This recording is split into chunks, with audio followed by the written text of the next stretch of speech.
നമസ്കാരം, ലൂസ് ടോക്കിലേക്ക് സ്വാഗതം. നമസ്കാരം. നീ കഴുകനെ പോലെ പറന്നുയർന്നാലും നക്ഷത്രങ്ങൾക്കിടയിൽ കൂടുകൂട്ടിയാലും അവിടെ നിന്ന് നിന്നെ ഞാൻ താഴെ ഇറക്കും, കർത്താവ് അരുളി ചെയ്യുന്നു. ഇത് പഴയ നിയമത്തിലെ ഒരു പ്രസിദ്ധമായ വാചകമാണ്. പക്ഷെ നമ്മളറിയുന്നത് മറ്റേ ഏത് സിനിമയാ? ഒളിമ്പ്യൻ അന്തോണി ആദം, ഭദ്രന്റെ.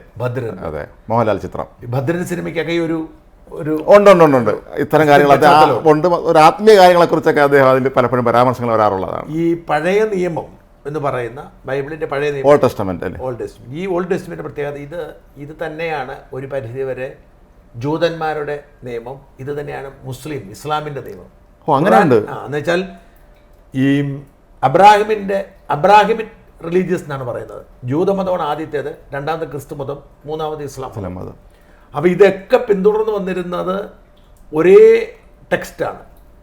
അത് ഈ തോറ എന്ന തരത്തിൽ അതിന് കുറച്ചുകൂടെ പശ്ചാത്തലവും കുറച്ചുകൂടെ വിശദാംശം പിന്നീട് കുറച്ചുകൂടെ. അപ്പോൾ ക്രിസ്തുവിന് ശേഷം ആ പഴയ നിയമം പുതിയ നിയമമായി മാറി ക്രിസ്തു മതം സ്വീകരിക്കുമ്പോൾ ജൂതമതം അത് തുടർന്ന് ഉപയോഗിച്ചുകൊണ്ടിരിക്കുന്നു. ഇസ്ലാം മതം അവിടുന്ന് മറ്റൊരു വേഷൻ, പ്രവാചകന്റെ വേഷനിലൂടെ പോയിക്കൊണ്ടിരിക്കുന്നു. ഇതാണ് യഥാർത്ഥത്തിലുള്ള ഒരു വിഭജനം എന്ന് പറയുന്നത്. അപ്പോൾ ഈ പഴയ നിയമത്തിൽ നമുക്ക് യോജിക്കാൻ കഴിയാത്ത, പഴയ നിയമത്തിലെ ദൈവത്തിൻ്റെ പ്രത്യേകത ശിക്ഷിക്കുന്ന ദൈവമാണ്. ക്ഷമയില്ല, ഇറക്കി ഇല്ലാതാക്കും, വധിക്കും. അതുകൊണ്ടാണല്ലോ നമ്മൾ ഈ ബലിയൊക്കെ കൊടുക്കണമല്ലോ.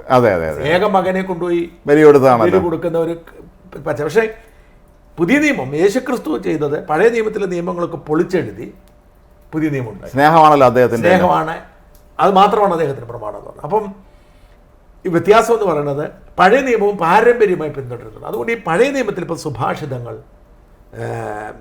മറ്റേ പ്രവാചകർ, അല്ലെങ്കിൽ സങ്കീർത്തനങ്ങൾ, ഇതെല്ലാം അതിമനോഹരമായ സോളമൻ്റെ ഉത്തമഗീതം, അതിമനോഹരമായ കവിതാശകലങ്ങളും ഒരുപാട് ഇതാണ്. അതിപ്പോഴും ആളുകൾ ഉപയോഗിക്കുന്നുണ്ട്. നല്ല മലയാളം ട്രാൻസ്ലേഷനാണ്, കൃത്യമായ മലയാളം ട്രാൻസ്ലേഷനാണ്. അതെനിക്ക് തോന്നിട്ട് മാറി തോന്നുന്നു. അല്ലെങ്കിൽ തന്നെ ഈ ക്രിസ്ത്യൻ മലയാളം കുർബാന, ഞങ്ങളുടെ കുർബാന, അല്ലെങ്കിൽ പാട്ടുകൾ, ഇതെല്ലാം മനോഹരം. കാരണം നല്ല കലാകാരന്മാരാണ് ഇത് പലതും ചെയ്യുന്നത്. ആബേലച്ചനെ പോലുള്ളവരാണ് പല ആബേലച്ചനെ പോലുള്ള ശരിക്കുള്ള കലാകാരന്മാരാണ്. ഇപ്പം ഈ പറഞ്ഞ കുരിശിൻ്റെ വഴി, അല്ലെങ്കിൽ ഒപ്പീസ്, ഇതൊക്കെ എഴുതിയിരിക്കുന്നത് ആബേലച്ചൻ. 70-കളിൽ ആബേലച്ചൻ ഒരു അന്ന് ഡിസ്ക്കാണ് ഇറക്കിയിട്ടുണ്ട്. അതിലെ ഏറ്റവും ഹിറ്റ് പാട്ടാണ്, ഇന്ന് ഹിറ്റാണത്. ഈശ്വരനെ തേടി ഞാൻ നടന്നു, അതൊക്കെ അതിൽ ദൈവമേ നിനക്ക് എത്ര മോഹനം, അതെല്ലാം ആബേലച്ചൻ എഴുതാണ്. ഈശ്വരനെ തേടി ഞാൻ ആബേലച്ചൻ എഴുതാണ്. പിന്നെ തീർച്ചയായും എല്ലാം യേശുദാസ് പാടിയ പാട്ടുകളാണ്. പുൽക്കൂട്ടിൽ വാഴുന്ന പൊന്നുണ്ണി നിൻ തൃപ്പാദം കൊമ്പിട്ട് നിൽക്കുന്നു ഞാൻ. എന്തൊരു രസമാണ് ഇപ്പോൾ ആ പാട്ട് ഇന്നും കേൾക്കുന്നത്. അപ്പോൾ അതിൻ്റെ ഒരു സൗന്ദര്യമാണ്. അപ്പോൾ അതിലെ ചില വാചകങ്ങളാണ് ഇപ്പോൾ കഴിഞ്ഞ ദിവസം വളരെ വിവാദമായി ഞാൻ ഇടയ്ക്കിട്ടിട്ട് ഞാൻ ഡിലീറ്റ് ചെയ്തിരുന്നു. സോളമൻ്റെ മറ്റേ സുഭാഷിതങ്ങൾ 29:2. അതായത് ഈ ഭരണാധികാരികൾ മോശമാണെങ്കിൽ നാടിന് ദുരന്തം ഉണ്ടാവും, ഭരണാധികാരി നല്ലതാണെങ്കിൽ ഇവർ കുറെ കൊണ്ട് ചീത്ത വിളിക്കാറ്. ഇത് അത്തരത്തിലൊരു വാചകമാണ്. ഇതിപ്പോൾ നിർഭാഗ്യവശാൽ ഏറ്റവും കൂടുതൽ ഉപയോഗിക്കുന്നത് ഈ അന്തം കമ്മികളാണ്. അതെ, ഈ മറ്റേ നമ്മൾ അന്തം കമ്മികളാണ് ഇത് ഏറ്റവും കൂടുതൽ ഉപയോഗിക്കുന്നത്. അതിൽ തന്നെ അവരുടെ നേതാവായ അൻവറാണ് ഇടയ്ക്കിടയ്ക്ക് ഈ ഡയലോഗ് ഇടാറുണ്ട്. പക്ഷെ അൻവറിൻ്റെ ഒക്കെ ധാരണ ഇതാ മറ്റേ മോഹൻലാലിന്റെ ഡയലോഗ് എന്നുള്ളത്. ഇത് പഴയ നിയമത്തിലാന്നുള്ള ഒരു ധാരണ അറിയില്ലല്ലോ. ജപ്പാനിൽ നിന്ന് കുടിവെള്ളം കൊണ്ടിരുന്ന പോലെ ഇതാണല്ലോ.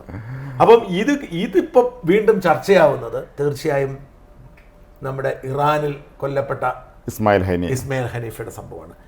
ഹനീഫയ്ക്ക് അപ്പുറം വീണ്ടും ഒരു കൊലപാതകം നടന്നത്. അതെ, മുഹമ്മദ് ദൈഫ്. ശരിക്കും പറഞ്ഞാൽ ഇയാളെ കൊന്നത് കഴിഞ്ഞ മാസം 13-ാം തീയതിയാണ്. നമ്മളൊക്കെ അന്ന് വാർത്ത കൊടുത്തത്. പക്ഷെ മരിച്ചതെന്ന് പറഞ്ഞിട്ട് സ്ഥിരീകരണം ഇല്ലായിരുന്നു. ഇപ്പം സ്ഥിരീകരണം വന്നിരിക്കുകയാണ്. ആരാണ് ഈ ദൈഫ്? അയാളെ ശരിക്കും അയാൾക്ക് ഇരട്ട പേരുണ്ട്. അയാൾ അറിയപ്പെടുന്നത് ഗാസയിലെ ബിൻ ലാദൻ എന്നാണ്. അത്രത്തോളം ക്രൂരനാണ് ഇയാളാണ്. പിന്നെ അവരുടെ ഒരു സൈനിക വിഭാഗം ഉണ്ടല്ലോ, ഒരു അറ്റാക്ക് ചെയ്യാനുള്ള അതിൻ്റെ ബ്രിഗേഡ്, ആ തലവനാണ് അയാൾ. ഇയാളാണ് ഈ ഒക്ടോബർ 7 അവിടെ പോയി ആക്രമിച്ചതിൻ്റെ മുഖ്യ സൂത്രധാരനും. ഇയാൾ അതിൽ പങ്കെടുത്തിരുന്നു എന്നാണ്. ഭയങ്കര ഈ ക്രൂരതകൾക്ക് പേരിട്ട ഒരാളാണ്. അപ്പോൾ ഇയാളെ കുറച്ച് നാളുകൊണ്ട് ഇസ്രായേൽ നോക്കി നടക്കുന്നുണ്ട്. അപ്പോൾ ഇയാൾ ഈ പറഞ്ഞ തീയതിയിൽ ഇയാൾ ശരിക്കും ഈ ഭൂഗർഭ തുരങ്കത്തിലിരുന്നു എന്നാണ് പറയപ്പെടുന്നത്. അവിടെ നിന്നാലും പുള്ളി പുറത്ത് വന്ന് മറ്റൊരു സഹപ്രവർത്തകൻ്റെ ഒരു സലാമെ എന്ന് പറയുന്ന മറ്റൊരു, അതിൽ കമാൻഡറാണ്.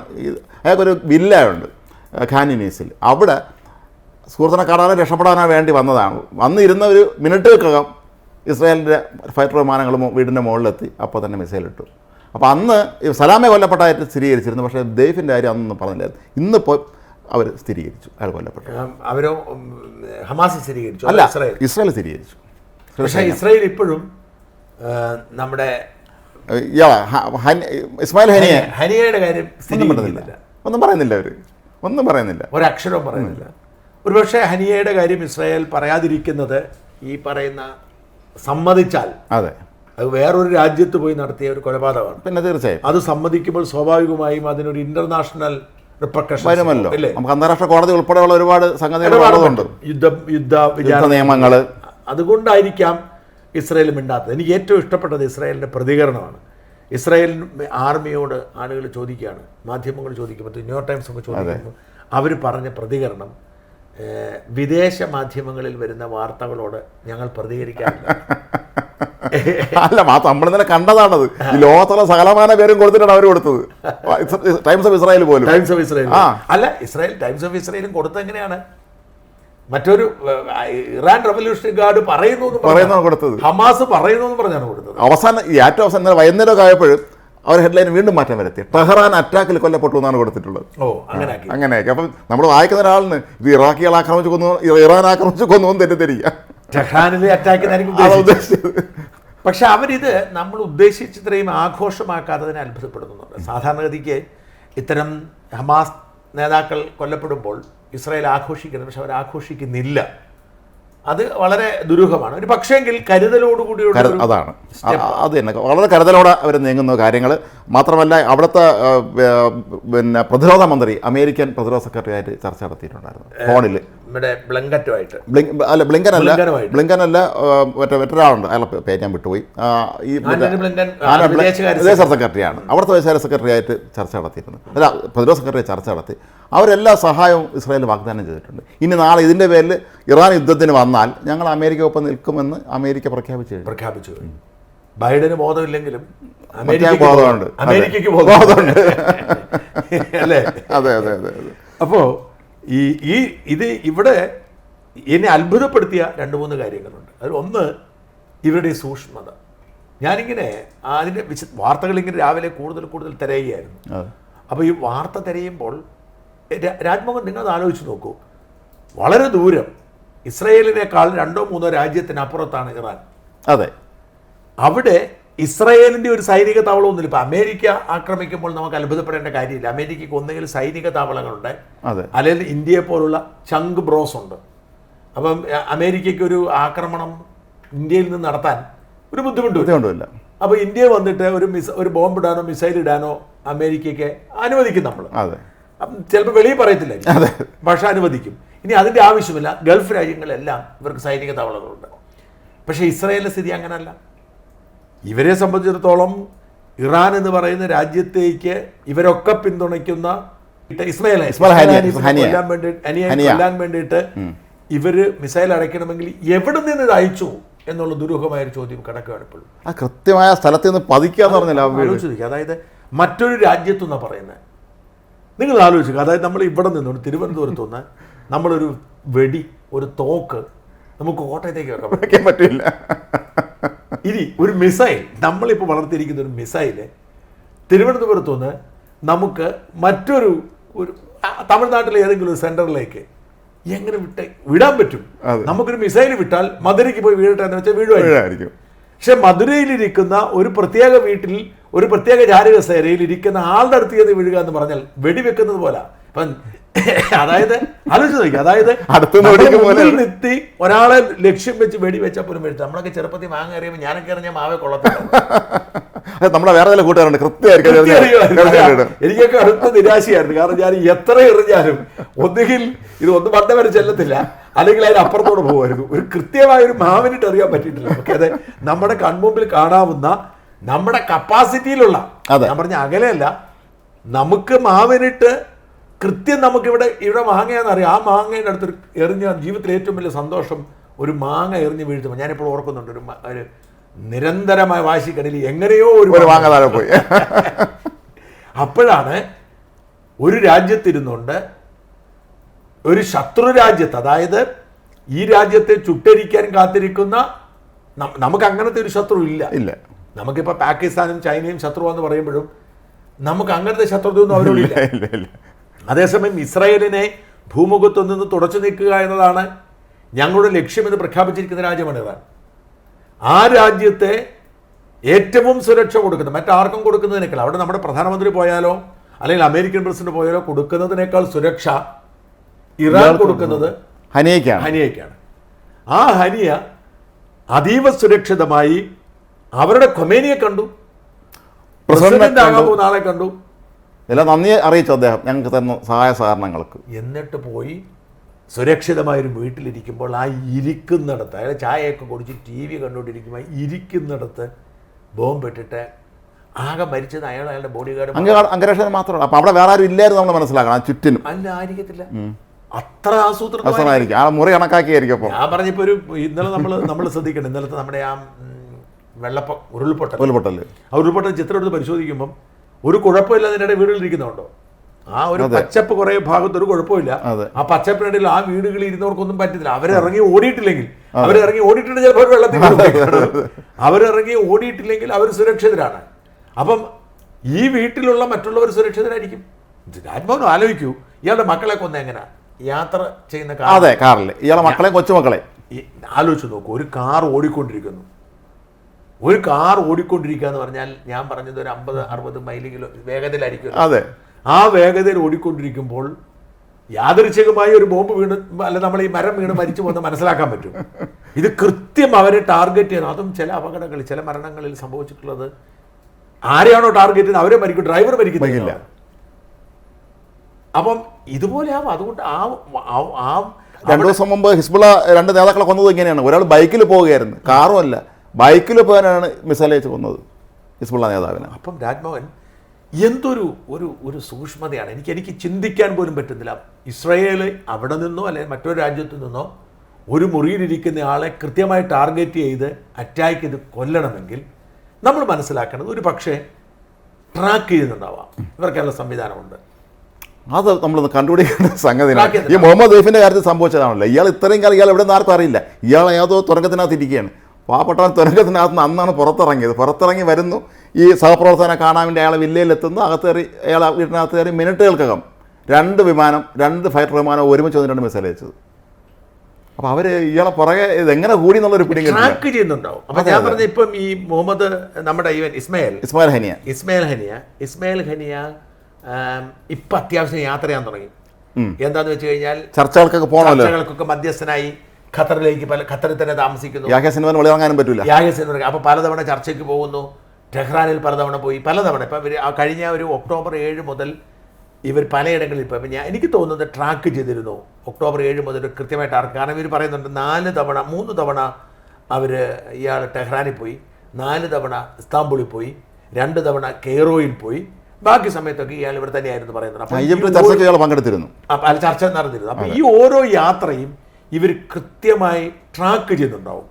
അല്ലെങ്കിൽ ഇയാൾ അവിടെ പോയിട്ട് അവിടെ നിന്ന് സംഭാഷണം എല്ലാം കഴിഞ്ഞ് അയാൾ അവിടെ വന്ന് അയാൾ വീട്ടിലിരിക്കുമ്പോൾ അവിടെ കൃത്യമായി അറ്റാക്ക് ചെയ്യത്തില്ല. അപ്പം ഇതൊന്ന് അതിന് പുറമെയാണ് നിങ്ങൾ ഈ പറഞ്ഞ ഡെയ്ഫിനെ കൊന്നത്. അതിനോടൊപ്പമാണ് ഇവര് ഹിസ്ബുള്ളയെ നിലംപരിശായിക്കൊണ്ടിരിക്കുന്നത്. ഇന്നലെ ഒരാളിനെ കൊന്നല്ലോ. ഇതിനകത്ത് ഹനിയുടെ തൊട്ട് പിന്നാലെ ഒരു പ്രധാനപ്പെട്ട നേതാവിനെ കൊന്നു. അപ്പോൾ അടുത്തത് ഇനി സംശയം വേണ്ട സിൻഹറാണ്. യാഹ്യ സിൻഹറായിരിക്കും, സംശയമില്ല കാര്യത്തിൽ. അയാൾക്ക് വേണ്ടിയുള്ള തെരച്ചിലാണ് ഇപ്പോഴും ഇവരോട് നടത്തിക്കൊണ്ട്. അയാളെ പിടിക്കുക എന്നുള്ളതാണ് ഇവരുടെ പ്രസ്റ്റീജാണ്. അയാളാണ് മെയിൻ ആസൂത്രകൻ. ഗാസയില്ല മാത്രമല്ല അന്ന് ഒക്ടോബർ 7 ആക്രമണത്തിന്റെ പിന്നിലും അതിന്റെ കോർഡിനേറ്റ് ചെയ്ത് മൊത്തം ഏകോപിപ്പിച്ചത് ഇയാളായിരുന്നു. ദൈവം അറ്റാക്ക് നടത്തി. അപ്പം നമ്മൾ മനസ്സിലാക്കേണ്ട ഇസ്രായേലിന്റെ ഈ അവർ പറഞ്ഞ മറ്റേ അതുപോലെ തന്നെ കഴുകന്റെ ഇടയെ മറിഞ്ഞിരുന്നാലും പിടിക്കുമെന്ന് പറഞ്ഞത്. അതെ അതെ. അപ്പൊ ഇനി ഹമാസിന്റെ മുമ്പിലുള്ള വഴി എന്ന് പറയുന്നത് എന്താണ്? ഇത് കീഴടങ്ങുക, അവസാനിപ്പിക്കുക എന്നുള്ളത് മാത്രമേ ഉള്ളൂ. ഈ മൊറാദ് യസെ പ്രൈം മിനിസ്റ്റർ നടത്താൻ പണ്ടൊരു വലിയ വിവാദം ഉണ്ടായിരുന്നു. അന്ന് ഈ മോഷെ ദയാൻ എന്നൊരു വിദേശകാര്യ മന്ത്രി ഉണ്ടായിരുന്നു ഇസ്രായേലിൽ. വലിയ പ്രമുഖനാണ്, പുള്ളി എല്ലാം ചർച്ചയ്ക്ക് പോകുന്ന ആളാണ്. ഇദ്ദേഹം ഇന്ത്യയിൽ ഒരിക്കൽ വന്നു എന്നൊരു ആരോപണം വന്നിരുന്നു. അദ്ദേഹം പക്ഷേ ഔദ്യോഗികമായിട്ടൊന്നും അല്ല വന്നത്. അത് എന്തിന് ഇന്ത്യയിൽ വന്നു എന്ന് പറഞ്ഞാൽ ഇയാൾ വന്നോ അന്ന് അത്രയും സാങ്കേതികങ്ങളൊന്നും ഇല്ലല്ലോ. പക്ഷെ അന്ന് വലിയൊരു വിവാദം വരുന്നത് മോഷെ ദയാൻ എന്തിന് ഇന്ത്യയിൽ വന്നു എന്നുള്ളത്. ഒരു രാജ്യത്തെ വിദേശകാര്യമന്ത്രി മറ്റു രാജ്യത്ത് പോകുമ്പം കൃത്യമായിട്ട് അറിയിച്ചതിൻ്റെ ഒരു ഫോർമാലിറ്റി ഉണ്ടല്ലോ. ഇതൊന്നും പാലിക്കാതെ വന്നു എന്ന് പണ്ട് ഒരു ആരോപണം വന്നിട്ടുണ്ട്. അത് സത്യമാണെന്ന് ഇപ്പോഴും അറിയില്ല. മിക്കവാറും ഇവരെ രീതി വെച്ച് നോക്കുമ്പോൾ വന്നിട്ടുണ്ടായിരിക്കും. അല്ല, എനിക്ക് തോന്നുന്നത് ഇവർക്ക് ഈ അവരുടെ ശത്രു രാജ്യങ്ങളിൽ പോലും ഇവർക്ക് ആളുകൾ ഉറപ്പ്. അല്ലെങ്കിൽ ഇങ്ങനെ എങ്ങനെ സംഭവിക്കുന്നത്? ഞാൻ പറഞ്ഞത് നമ്മുടെയൊക്കെ ഇവിടെ നമ്മുടെ വീട്ടിൽ നടക്കുന്ന കാര്യങ്ങൾ നമുക്കറിയാൻ പറ്റുന്നില്ല. അല്ലേ? സത്യമാണത്. പലപ്പോഴും നമ്മുടെ വീടുകളിൽ നടക്കുന്ന കാര്യങ്ങൾ പോലും നമ്മളൊരു പ്രത്യേക സാഹചര്യത്തിലായിരിക്കും അറിയുന്നത്. അയ്യോ, ഇങ്ങനെയാണോ എന്ന് അറിയുന്നത്. കഴിഞ്ഞ തിരുവനന്തപുരത്ത് നടന്ന വെടിവെപ്പ് തന്നെ ഉദാഹരണമാണല്ലോ. ഒന്നും അറിയുന്നില്ല. അപ്പോൾ ഇത്തരം സാഹചര്യത്തില് ഈ അവിശ്വസനീയമായ കൃത്യതയാണ് പ്രത്യേകിച്ച്. അപ്പം ഇവിടെ രണ്ട് കാര്യങ്ങൾ മനസ്സിലാക്കണം. ഒന്ന്, ഈ ഹമാസിന്റെ അന്ത്യം തുടങ്ങിയെന്നാണ്. അപ്പം എല്ലാവരും അത്ഭുതപ്പെട്ട ഒരു കാര്യം, ഈ കഴിഞ്ഞ 10 മാസമായി എന്തുകൊണ്ട് ഒരിടത്ത് എത്തുന്നില്ല ചോദ്യം, അതിന് വളരെ കൃത്യമായ ഉത്തരവുണ്ട്. ഇസ്രായേൽ പറഞ്ഞ ഉത്തരവുണ്ട്. കാരണം ഇവർ തുരങ്കത്തിനകത്താണ്. ഈ തുരങ്കം മുഴുവൻ തകർത്തു എന്ന് പലരും പറയുന്നുണ്ടെങ്കിലും അങ്ങനെയല്ല. തുരങ്കം വലിയ തുരങ്കമല്ലേ. അതായത് ഞാൻ ഇന്നലെ സൂചിപ്പിച്ചതുപോലെ 20 കിലോമീറ്റർ ദൂരമുള്ള തുരങ്കമൊക്കെ ഉണ്ടെന്ന്. അപ്പോൾ ചിലന്തിവല പോലെ ഗാസ നഗരത്തിന് അടിമുഴുവൻ ഈ തുരങ്കമാണ്. ഏതാണ്ട് 25 ലക്ഷം ആളുകളാണ് ഗാസയെ താമസിക്കുന്നത്. ആ അടിമുഴുവൻ തുരങ്കം. ഈ തുരങ്കത്തിന് പല വഴികളും പല ഉപവഴികളും. ഈ വഴികളിലെല്ലാം ഇവരിയ്ക്കുവാണ്. അപ്പം ഇവർ ആസൂത്രണം ചെയ്ത ഖത്തർ വെച്ചാണെങ്കിലും ഈ പറയുന്ന യുദ്ധം നടക്കുന്നതും ഈ ആക്രമണം നടത്തുന്നതൊക്കെ ഇവിടെ വെച്ചാണ്. അപ്പം ഇവർ സ്വയം സ്വാതന്ത്ര്യ സമര സേനാനികളാണെന്ന് വിശ്വസിച്ച് എന്താ ചെയ്യുന്നതെന്ന് വെച്ച് കഴിഞ്ഞാൽ ഇവർ ഇസ്രായേലിനെ അറ്റാക്ക് ചെയ്തുകൊണ്ടിരിക്കുന്നു. ഇവരുടെ ഇരകൾ യഥാർത്ഥത്തിൽ ഫലസ്തീനിലെ ജനതയാണ്, പാവപ്പെട്ട ജനങ്ങൾ. മാത്രമല്ല അവരവിടെ കഞ്ഞി പഠിക്കാൻ ഗതിയില്ലാതെ പട്ടിണി കിടക്കുമ്പോൾ ഈ നേതാക്കന്മാർ ഖത്തറിൽ ചിക്കൻ ബിരിയാണിയും കഴിച്ച് ഹാപ്പിയായിട്ട് ജീവിക്കുകയാണ്. ഈ പറഞ്ഞ നിങ്ങൾ പറഞ്ഞില്ലേ ദൈഫിന് അവിടെ അയാളെ വില്ലയിലാണ് ഖാനീസിൽ. ബാക്കിയുള്ളവന് കിടക്കാൻ വീടില്ല. അല്ല, ഈ പറയുന്ന ഇസ്മായിൽ ഹനിയയുടെ കാര്യം പറയുന്നുണ്ട്. അയാൾക്ക് ഏക്കർ കണക്കിന് മതില് കെട്ടിയ സ്വത്ത് ഗാസയിലുണ്ടായിരുന്ന ശതകോടീശ്വരനാണ് അയാൾ അവിടെ. മാത്രമല്ല ഈ പറഞ്ഞ ഒരു കാര്യം വിട്ടു, ഈ വില്ല എന്ന് പറയുന്നത് ഒരു നില വില്ലയാണത്. 2 നിലയാണെങ്കിൽ കണ്ടുപിടിക്കുമെന്ന് കരുതി 1 നില മാത്രമേ ഉള്ളൂ ഈ വില്ലയ്ക്ക്. നിറയെ മരങ്ങൾ ചുറ്റും നിൽക്കുന്നുണ്ടെന്ന് പറഞ്ഞു. ആലോചിക്കണം, ഗാസയിൽ ജനങ്ങൾക്ക് ജീവിക്കാൻ നിവൃത്തിയില്ലാതെ അവർ പട്ടിണി കിടക്കുമ്പോഴാണ് ഇവർ വില്ലയിൽ ഇവരെ പേരും പറഞ്ഞാണ് എന്നിട്ട് ഇവർ കരയുന്നല്ലോ മുഴുവൻ നടന്നത്. അപ്പം ഞാൻ പറഞ്ഞല്ലോ, അതായത് യഥാർത്ഥത്തിൽ നമ്മൾ ശ്രദ്ധിക്കേണ്ടതും ചർച്ച ചെയ്യേണ്ടതും ഒരു വിഷയം എന്ന് പറയുന്നത്, ഫലസ്തീൻ ജനതയ്ക്ക് അന്തസ്സായി ജീവിക്കാനുള്ള അവകാശം സംരക്ഷിക്കപ്പെടണം. അതെ. ഇപ്പോൾ ഫലസ്തീൻ ജനതയെ മൃഗീയമായി തന്നെയാണ് ഇസ്രായേൽ കൈകാര്യം ചെയ്തത്. അങ്ങേയറ്റം മൃഗീയമായി തന്നെ കൈകാര്യം ചെയ്യുന്നത് അങ്ങേയറ്റം ഖേദകരമാണ്. പക്ഷേ ഇസ്രായേലിന് മുമ്പിൽ വേറെ വഴിയില്ല. അല്ല, ഇവർ ജനവാസ മേഖലയിലും ആശുപത്രിയിലും സ്കൂളിലും എല്ലാം ആണ് തീവ്രവാദികൾ ഇരിക്കുന്നത്. സ്വാഭാവികം ജനങ്ങൾ, പാവപ്പെട്ട ജനങ്ങൾ തന്നെ അങ്ങോട്ട് പോകും. അപ്പോൾ അതുകൊണ്ട് ഈ ശരിക്കും പറഞ്ഞ ഫത്ത, നമ്മുടെ ഫത്ത എന്ന് പറയുന്ന സംഘടന ഉണ്ട്, അവരിൽ നിന്നാണല്ലോ ഇവർ അധികാരം പിടിച്ചത്. അതെ അതെ. അപ്പം ഇപ്പം മഹ്മൂദ് അബ്ബാസിന്റെ ഫത്തയാണെങ്കിൽ ഈ പ്രശ്നങ്ങൾ പരിഹരിക്കപ്പെട്ടേനെ. ഹമാസ് എന്ന് പറയുന്ന തീവ്രവാദ സംഘടന അവിടെ ശക്തി പ്രാപിച്ചതുകൊണ്ടാണ് ഫലസ്തീൻ ഈ അവസ്ഥയെ കഴിയുന്നത്. അല്ല, അവര് ഫലസ്തീന്റെ പേരും പറഞ്ഞ് നടത്തുന്ന മുഴുവൻ തീവ്രവാദമാണല്ലോ. അപ്പം ഈ പറഞ്ഞതുപോലെ അപ്പം ഇസ്രായേൽ പറഞ്ഞ ഇവർക്കുണ്ടായിരുന്ന പ്രശ്നം, ഹമാസിന്റെ വിശ്വാസം, അവരുടെ ധാരണ, ഈ നിരപരാധികളെ മനുഷ്യർ കൊല്ലപ്പെടുമ്പോൾ സ്വാഭാവികമായും അന്താരാഷ്ട്ര വികാരമുണ്ടാവും, ഇരവാദം ഉയർത്ത. ആ വികാരം ഉണ്ടാവുമ്പോൾ ഇസ്രായേലിന് വെടിനിർത്തൽ നടത്തേണ്ടി വരുന്നു. ഈവൻ അമേരിക്ക പോലും പറഞ്ഞു, കോടതി വിധി പ്രഖ്യാപിച്ചു, അമേരിക്ക പറഞ്ഞു, ഐക്യരാഷ്ട്രസഭ സെക്രട്ടറി ജനറൽ പോലെ യാതൊരു ഹമാസിനെ ആലോചിക്കുന്ന രീതിയിലാണ് സംസാരിച്ചത്. പക്ഷേ ഇസ്രായേൽ പിന്നോട്ടില്ല. ഇസ്രായേലിനെ തൊടാൻ അവർക്ക് ധൈര്യമില്ല. ഇസ്രായേലിനെ അറ്റാക്ക് ചെയ്തേക്കാന്ന് എന്തായാലും ഐക്യരാഷ്ട്രസഭ തീരുമാനിക്കാൻ പോകുന്നില്ല. ഇറാന് പോലും പറ്റില്ല. അപ്പോൾ എന്താ സംഭവിക്കുന്നതെന്ന് വെച്ചാൽ ഹമാസിന്റെ സ്വാഭാവികമായ അന്ത്യം. എനിക്ക് തോന്നുന്നത് ഇപ്പോൾ ഈ ഫത്തയടക്കമുള്ള, അല്ലെങ്കിൽ നമ്മുടെ ലോകം മുഴുവൻ ഈ സൗദിയുടെ UAE ഒക്കെ നേതൃത്വത്തിൽ ഹമാസിനെതിരെ നിലപാടെടുക്കുകയും ഹമാസിനെ ഇല്ലാതാക്കാനായിട്ടുള്ള ഒരു സ്റ്റാൻഡ് എടുക്കുകയും ചെയ്താൽ മാത്രമേ ഫലസ്തീൻ പ്രശ്നം പരിഹരിക്കപ്പെടൂ. അതെ.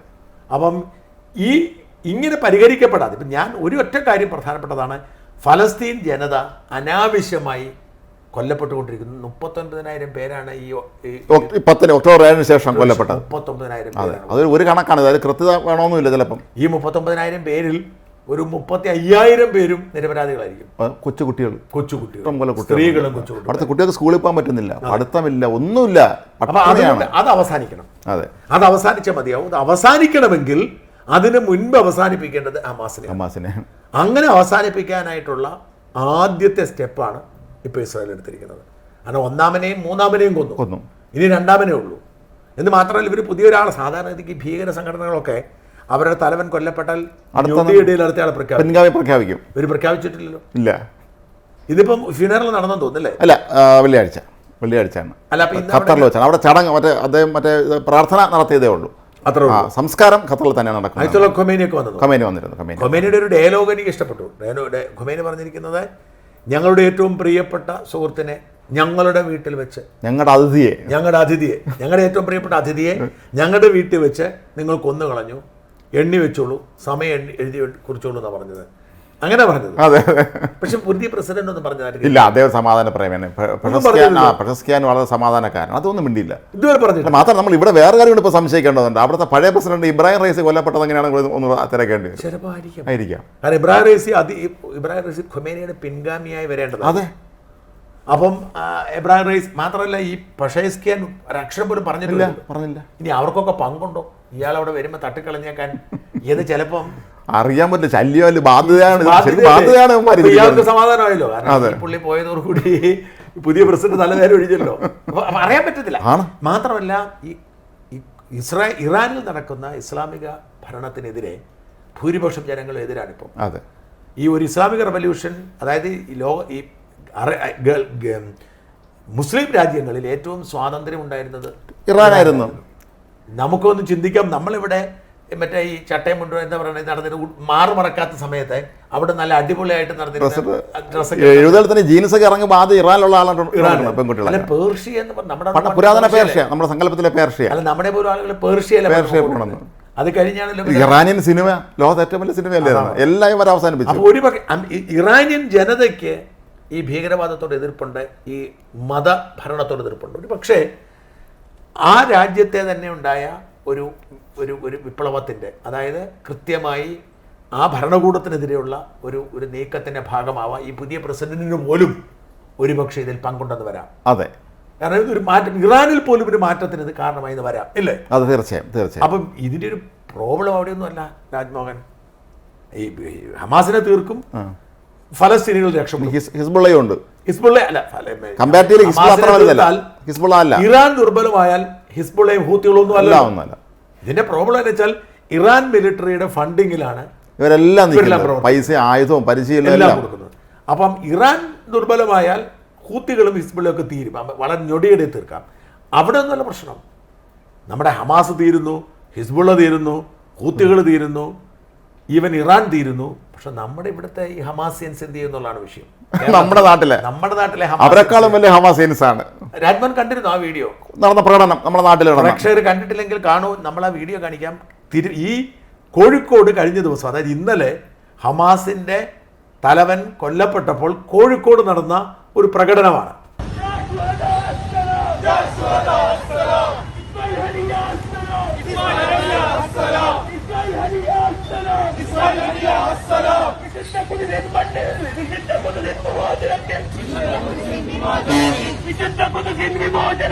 പെരുമഴയത്ത് മഴക്കോട്ട് വരെ ധരിച്ച് ഇറങ്ങി. ഇത്രയും വലിയ മഴയാണ്. നമുക്ക് കൽപ്പറ്റ തൊട്ടപ്പുറത്തെ ജില്ലയിൽ മനുഷ്യൻ എത്രയോ പേര് കൊല്ലപ്പെട്ടിരിക്കുകയാണ്. അതായത് ആ വയനാട്ടിൽ എത്ര പേര് മണ്ണിനടിയിലുണ്ടെന്ന് ഉറപ്പില്ല. അതെ, 300ഓളം മരണമായിരിക്കുന്നു. അത് 500 വരെ ഉയരാന്ന് പറയുമ്പോൾ ഇല്ലാത്ത വികാരം, ഇല്ലാത്ത സങ്കടം, ഇല്ലാത്ത നിരാശ ഇവർക്ക് ഒരു ഭീകരൻ കൊല്ലപ്പെട്ടപ്പോൾ ഉണ്ടായിരിക്കുന്നു. ഇവിടെ അതെന്ന് വെച്ചാൽ ഇത് കേട്ടിട്ട് ഇസ്രായേലിന്റെ പ്രധാനമന്ത്രി പേടിച്ച് പറിച്ചു. ഇത് കേരളത്തിൽ ഹമാസിയൻസിന്റെ പ്രകടനം കണ്ടിട്ട് ഇസ്രായേൽ പ്രധാനമന്ത്രി പേടിച്ച് പറിച്ചിരിക്കുക. അമേരിക്ക ഒരുപാട് മിക്കവാറും ഇപ്പൊ തന്നെ പറഞ്ഞു മാപ്പ് പറയാം. പണ്ട് ഒബാമ വരട്ടിയ ആളാണ് ഇവിടെ നിന്ന്. അതെ അതെ അതെ അതെ അതെ വല്ലാത്ത നമ്മുടെ നാടിന്റെ അവസ്ഥയാണ് ഏറ്റവും ഭയാനകം. അതായത് ഇന്നലെ നിങ്ങൾ കണ്ടിരുന്നില്ലേ? പക്ഷെ ഇന്നലെ കണ്ടിരുന്നു നമ്മുടെ മീഡിയ വണ്ണും തേജസ്സും ഒക്കെ രക്തസാക്ഷിയാക്കി എന്നെ. ഈ നമ്മുടെ നാട്ടിലെ ഏറ്റവും വലിയ കുത്തിത്തിരിപ്പ് കോളം എന്ന് പറയുന്നത്, അല്ലെങ്കിൽ പ്രോഗ്രാം എന്ന് പറയുന്നത് ഈ media one out of focus ആണ്. അതെ, അതായത് കൃത്യമായ അജണ്ടയോടുകൂടി ഒരു ശത്രുവിനെ തീർക്കുക, അവനെക്കുറിച്ച് നുണകൾ പ്രചരിപ്പിക്കുക, തീവ്രവാദം കുത്തിവയ്ക്കുക, ഈ പറയുന്ന പൊളിറ്റിക്കൽ ഇസ്ലാമിനെ എന്താ പറയുക, നമ്മുടെ ഈ ഒരു സാധാരണ മുസ്ലിമുകളുടെ ഉള്ളിലേക്ക് ഇൻജക്റ്റ് ചെയ്യുക.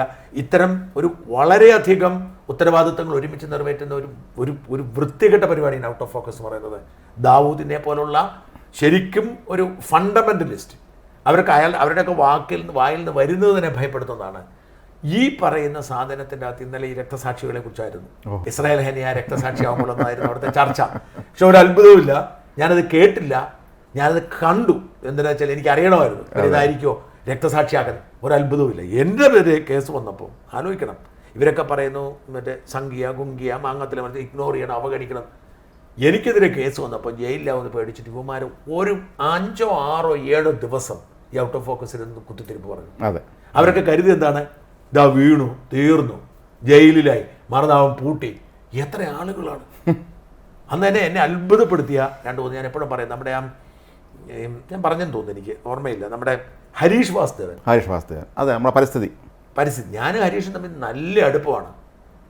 ഒരുപാട് വാർത്തകൾ, ആരും കൊടുക്കാത്ത വാർത്ത ഷാജൻ നിങ്ങളെ കൊടുക്കൂ, നിങ്ങൾക്ക് മാത്രമേ കൊടുക്കുമ്പോൾ തന്നുകൊണ്ടിരുന്ന ആളാണ്. ഞാൻ അകത്തായി ചീരി നിറഞ്ഞപ്പോഴത്തേക്ക് എനിക്കെതിരെ പോസ്റ്റ് ഇട്ടു. ഷാജഹാൻ മാടമ്പാട്ട്, ദീർഘകാലത്തെ ബന്ധമുള്ള ഷാജഹാൻ മാടമ്പാട്ട്.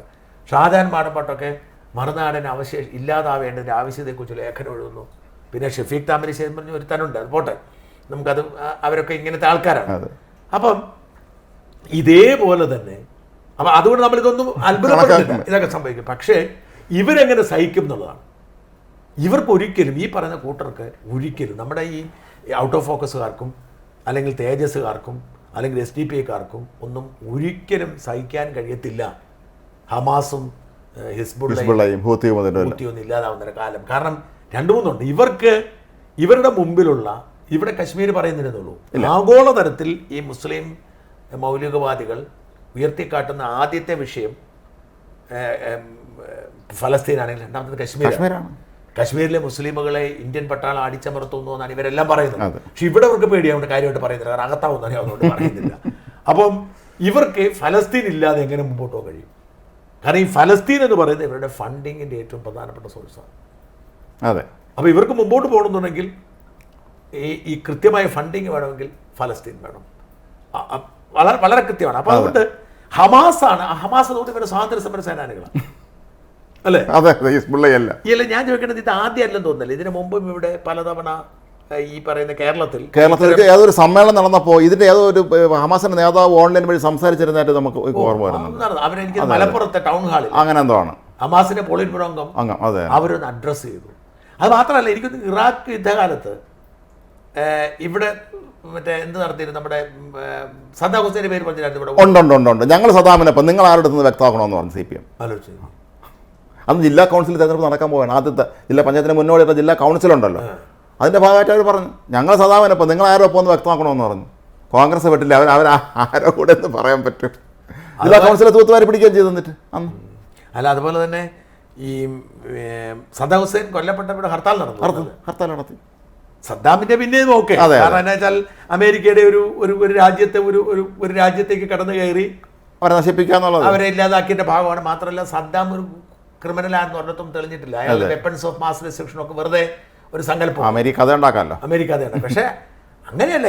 ഇവിടെ നമുക്ക് വളരെ കൃത്യമായിട്ട് അറിയാവുന്ന കാര്യം, ഫലസ്തീൻ വിഷയത്തിൽ നമുക്കറിയാവുന്നൊരു കാര്യം, ഇവരവിടെ കയറി ആക്രമിച്ചു. അതെ, അപ്പം സദ്ദാമിനെതിരെ സ്വന്തം ജനതയെ കൊല്ലുന്നു എന്ന് ഇവർ പറഞ്ഞുകൊണ്ടിരുന്നതുകൊണ്ട് നമുക്ക് തെളിവൊന്നുമില്ലായിരുന്നു. ഇവിടെ ഇസ്രായേലിൽ കയറി 1200 പേരെ കൊന്നു കളഞ്ഞു, എത്ര പേരെ പിടിച്ചോണ്ടുപോയി. അങ്ങനെ അവർ അങ്ങോട്ട് ചോദിച്ചു വാങ്ങിയതാണ് ഈ മരണശിക്ഷ, അല്ലേ? അതെ, തീർച്ചയായും. അപ്പം അതുകൊണ്ട് ഇവരെ ന്യായീകരിക്കുന്നത് ഒരു തരത്തിലും നമുക്ക് പലസ്തീൻ ജനതയെ വേണമെങ്കിൽ ന്യായീകരിച്ചോട്ടെ, ഹമാസിനെ ന്യായീകരിച്ചോണ്ട് ജാഥ നടത്തുക സങ്കല്പിക്കാൻ കഴിയില്ല. പലസ്തീൻ ജനത സംരക്ഷിക്കുക, അത് കേരളത്തിൽ ഇത്തരം ഇങ്ങനെയൊക്കെ നടക്കുന്നെന്ന് പറഞ്ഞാൽ എനിക്ക് തോന്നുന്നു ഒരുപക്ഷെ ലോകത്തെ ഈ ഹമാസ് അടക്കമുള്ള സംഘടനകൾക്ക് ഇത്രയധികം പിന്തുണയുള്ള മറ്റൊരു പ്രവിശ്യ കാണത്തില്ല. അതെ, ഇപ്പം ലേബർ പാർട്ടി വന്നതിന് ശേഷം ബ്രിട്ടനിൽ എന്തൊക്കെയോ നടക്കുന്നുണ്ട്. അതെ, ഇതിന്റെ കഴിഞ്ഞ ദിവസം നടന്ന ലിവർപൂളിൽ നടന്ന സംഭവങ്ങളൊക്കെ നടക്കുകയാണ്. സ്റ്റോക്ക് പോർട്ടിലൊക്കെ 3 പേരെ പിള്ളേരെ കുത്തി കൊന്നു, 8 കുട്ടികൾ 17 വയസ്സിലൊരുത്തനെയാണ് പിടിച്ചിരിക്കുന്നത്. അവന്റെ പേരും മതവും അവർ പുറത്തുവിട്ടില്ല. അവൻ അഭയാർത്ഥിയാണെന്ന് പറഞ്ഞുകൊണ്ടാണ് ഇവർ പ്രക്ഷോഭ സമരം നടത്തുന്നത്. ഓക്കെ, അല്ല, അങ്ങോട്ടും ഇങ്ങോട്ടും കുത്തും കൊലപാതകവും ഇതെല്ലാം നടന്ന ഇതൊക്കെ തുടങ്ങുന്ന ആ എയർപോർട്ടിൽ വെച്ച് എയർപോർട്ടിൽ അന്ന് മറ്റേ പോലീസിനെ തല്ലി. അപ്പൊ പോലീസ് തിരിച്ചടി കൊടുക്കും. ആദ്യം പുറത്തു വന്ന വീഡിയോ നേരെ തിരിച്ചായിരുന്നു. പോലീസുകാർ തല്ലുന്നത് നമ്മളും കരുതി ഇവർ ഇത്രയും വൃത്തിയോട്ടന്മാരാണല്ലോ. അടുത്ത വീഡിയോ നമ്മുടെ മനസ്സിലാവും, പോലീസുകാരെ അടിച്ച് നിരപ്പാക്കുകയാണ്. 2 വനിതാ പോലീസുകാരെ മൂക്കിന്റെ പാലം തകർന്നു പോയി. അല്ല, അതെ, അപ്പം അതിന്റെ തുടർച്ചയായിട്ടാണ് അവിടെ ഇപ്പൊ കലാപം തുടരുന്നത്, വലിയ തോതിൽ കലാപം തുടരുവാണ്. അപ്പം ഇത്തരത്തിലുള്ള ഈ പൊളിറ്റിക്കൽ ഇസ്ലാം എന്ന് പറയുന്നത് ലോക സമാധാനത്തിന് തന്നെ തടസ്സമാണ്. പക്ഷെ നിർഭാഗ്യവശാൽ കേരളത്തിൽ ഹമാസ് പ്രേമികൾ അവർ പൊട്ടിക്കരയുകയാണ്. അവരുടെ ആ നിലവിളി എന്ന് പറയുന്നത് നമുക്ക് സഹിക്കാൻ കഴിയുന്ന നിലവിളിയാണ്. പക്ഷേ എത്ര നിലവിളിച്ചിട്ടും കാര്യമില്ല. ഹമാസിനെ തുടച്ചു നീക്കുമെന്ന് ഇസ്രായേൽ പറഞ്ഞതാണ്. ഇറാന്റെ അവസ്ഥ ഒന്ന് ആലോചിച്ച് നോക്കി. ഇറാൻ പ്രതികരിക്കാൻ പോലും കഴിയുന്നില്ല. ഇല്ല, അവർ യുദ്ധം ചെയ്യുമെന്നൊക്കെ അദ്ദേഹം കൗൺസിലിൽ പറഞ്ഞു എന്നുള്ളതല്ലാതെ പ്രതികരിക്കാൻ പോലും കഴിയുന്നില്ല. ഇറാൻ എന്ത് ചെയ്താലും എത്ര ഒളിഞ്ഞിരുന്നാലും ഒന്നും സംഭവിക്കാൻ പോകുന്നില്ല. ഹമാസിനെ അടപടലം പൂട്ടും. ഒപ്പം കേരളത്തിലെ ഹമാസന്മാർ ഇവിടെ നിന്ന് നിലവിളിക്കുക അല്ലാതെ ഒരു ഗുണവുമില്ല. പോപ്പുലർ ഫ്രണ്ട് അകത്തായതോടുകൂടി പോപ്പുലർ നേതാക്കൾ അകത്തായിട്ട് 1.5 വർഷമായി. ഒരുത്തരം മിണ്ടുന്നില്ലല്ലോ. ആരുടെ ഒരു വിവരമില്ല, അവരെവിടെ പോയെന്ന് പറയും. ഒരാളൊന്നും പറയുന്നില്ല. ജയിലിലാണോ, ജാമ്യമുണ്ടോ, അപ്പീലുണ്ടോ, പരോളുണ്ടോ, ഒരുത്തനുമില്ല. എന്തായാലും ഈ ലോകത്തിന്റെ സമാധാനത്തിന് കുഴപ്പമുണ്ടാക്കുന്ന ഭീകര സംഘടനയാണ് ഹമാസ്. അതിനെ തുടച്ചു നീക്കാൻ ഇസ്രായേൽ തീരുമാനിച്ചിരിക്കുന്നു. ഉറപ്പിച്ച് അമേരിക്കയുടെ പിന്തുണയുണ്ട്. അതിൻ്റെ പേരിൽ ഇവിടെ ആരെയൊക്കെ തട്ടിക്കളഞ്ഞ് നിങ്ങൾക്ക് ഇവിടെ ഹർത്താൽ നടത്താനും വിലാപം നടത്താനും ഒക്കെ കഴിയൂ. ഒരു കാര്യവുമില്ല. ഒരു പിന്തുണയും കിട്ടാൻ പോകുന്നില്ല. പിന്നെ മീഡിയ വണ്ണിൽ കുറേ വിഷ്വൽസൊക്കെ വരും, കുറേ ചർച്ച ഉണ്ടാവും, അത്രേ ഉള്ളൂ. എണ്ണി വെച്ചോളുക. വീണ്ടും ആദ്യം പറഞ്ഞ പോലെ തന്നെ നക്ഷത്രങ്ങൾക്കിടയിൽ ഒളിച്ചാലും കഴുകനെ പോലെ ഉയർന്നു പറഞ്ഞാലും താഴെ ഇറക്കുമെന്ന് പറഞ്ഞാൽ ഇറക്കിയിരിക്കും. നന്ദി.